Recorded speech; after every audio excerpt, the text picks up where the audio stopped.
There was a time when every pickup truck rolling off an American assembly line had one thing in common: a step-side bed. That little platform between the fender and the cargo box wasn't a stylistic flourish. It defined what a pickup was. But by 2009, the last factory-built Stepside, a Ford F-150, quietly ended production.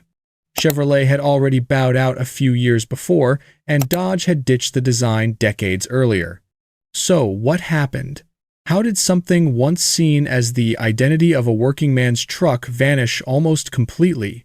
To understand why the Stepside existed in the first place, we've got to roll the clock all the way back to the year 1920, the dawn of the pickup era. Back then, trucks were pure function over form. There were no sculpted body lines, fancy trims, or focus groups. They were built to do one thing: haul stuff. Designers didn't have CAD programs or complex stamping presses. They needed something easy to build, affordable to mass produce, and simple to repair. The solution? Keep the cargo box flat and rectangular, and bolt the fenders outside of it. That external fender layout not only saved material, it reduced the number of complex curves and welded joints. Fewer panels meant lower costs and faster production. The side step that sat between the fender and the bed wall? That was just a practical bonus. It made it easier to toss hay bales or toolboxes into the back without climbing all the way up. The result was a design that was rugged, cheap, and perfectly suited for America's growing workforce. Now, it's easy to assume engineers thought deeply about ergonomics or usability when they came up with the Stepside. The truth is, it mostly came down to money. A straight-edged bed was cheaper to make than the fully integrated ones that came decades later. In other words, the Stepside was born out of thrift, not innovation. For the first few decades, a truck was just a truck. Every brand, Ford, Chevy, Dodge, International, followed roughly the same blueprint. By the mid-1950s, though, the automotive world was changing fast. Post-war America had money to spend, and design was suddenly as important as durability. Chrome trim, two-tone paint, and curvy fenders weren't just for sedans anymore. People wanted their trucks to look good too. But there was a problem. Every pickup on the road looked about the same. You could swap badges, and most people wouldn't notice. That's when Chevrolet decided to take a risk. In 1955, Chevy introduced something radical: the Chevrolet Cameo Carrier. Unlike every pickup before it, this one ditched the familiar Stepside shape for smooth, flush-mounted panels. The fenders were molded out of fiberglass and blended seamlessly into the bed sides, creating a clean, slab-sided silhouette that felt more like a car than a farm tool. Chrome accents. Dual-tone paint, it was pure 1950s flair. It looked fantastic. But underneath that glamour, it was still built on a narrow, traditional frame. The new panels didn't make the bed wider or more practical. It was beauty over function.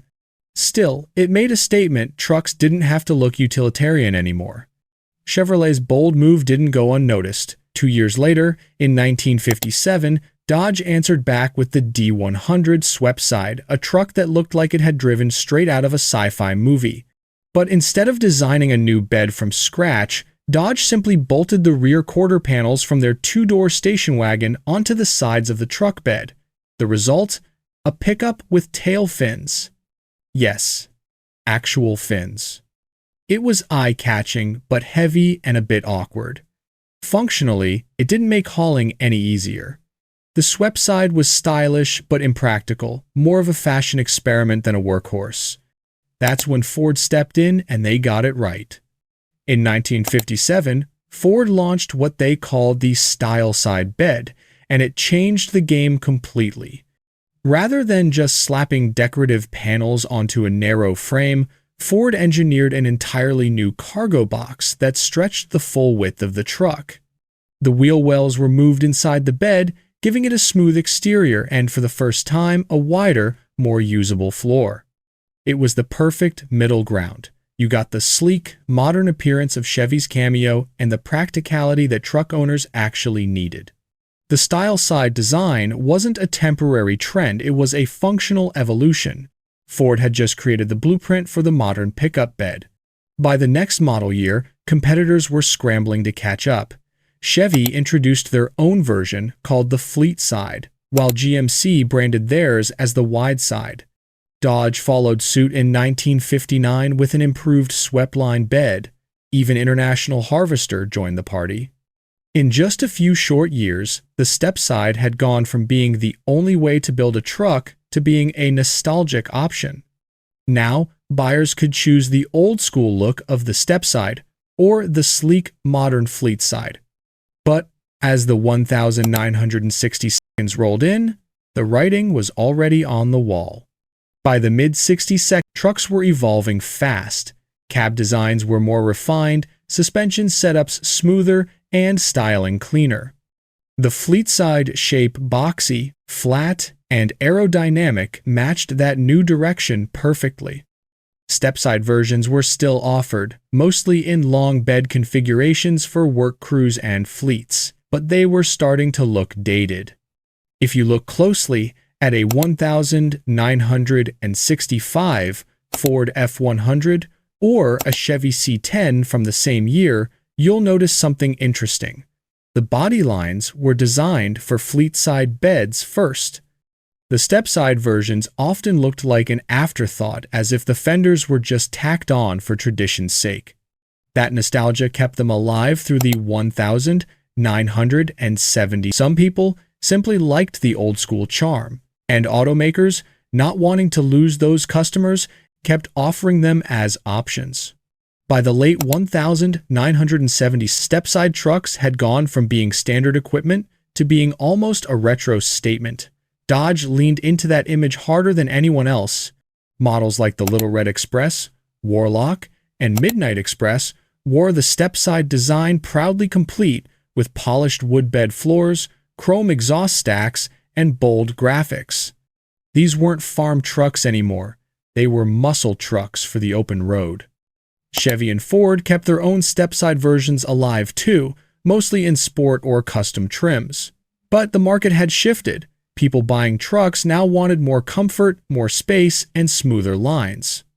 The boxy practicality of the Fleetside was simply winning.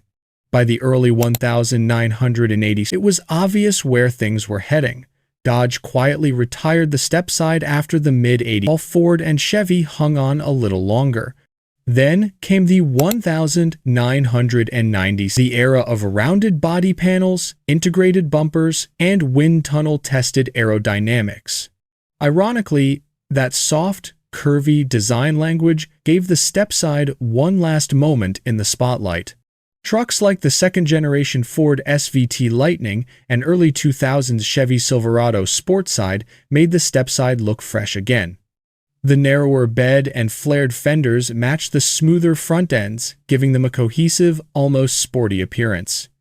For a brief moment, the Stepside didn't look outdated, it looked purposeful again. Still, there was no escaping economics and efficiency. By the 2000s, truck buyers overwhelmingly preferred the Fleetside's larger cargo capacity. Why buy a truck if you're giving up bed space for style? For automakers, maintaining two different bed designs for each model meant extra tooling, higher costs, and more complexity on the assembly line. With Stepside sales making up just a tiny fraction of total volume, it became hard to justify. Aerodynamics also started to matter in ways they never had before. Fuel economy regulations were tightening, and those flared fenders weren't helping. In the wind tunnel, the Stepside was a liability. Chevrolet finally dropped the Sportside bed around 2006, and by 2009, when Ford discontinued its F-150 Flareside, the era officially ended. Nearly 70 years after it helped define the pickup truck, the Stepside quietly disappeared from showrooms. If you look at modern trucks today, you can still see traces of the Stepside's DNA. Manufacturers have added clever step cutouts in bumpers and side rails, ways to climb into the bed without sacrificing capacity or aerodynamics. It's a subtle nod to the design that once made trucks so recognizable. But as for true, factory-built Stepside pickups, they're gone, and they're not coming back, at least not for mass production. Maybe one day a limited edition model will revive the look for nostalgia's sake. But in today's world of efficiency, crash standards, and wind tunnel perfected shapes, the Stepside just doesn't fit the mold anymore. The Stepside story is a fascinating reflection of how automotive design evolves. It began as a cost-cutting measure, became a symbol of style and individuality, then faded as practicality and efficiency took over. Some people will always prefer the rugged charm of a Stepside, that nostalgic, muscular stance that looks straight out of an old farm photo. Others will argue that the sleek Fleetside was the smarter, cleaner choice all along. Whichever side you're on, there's no denying the Stepside's place in history.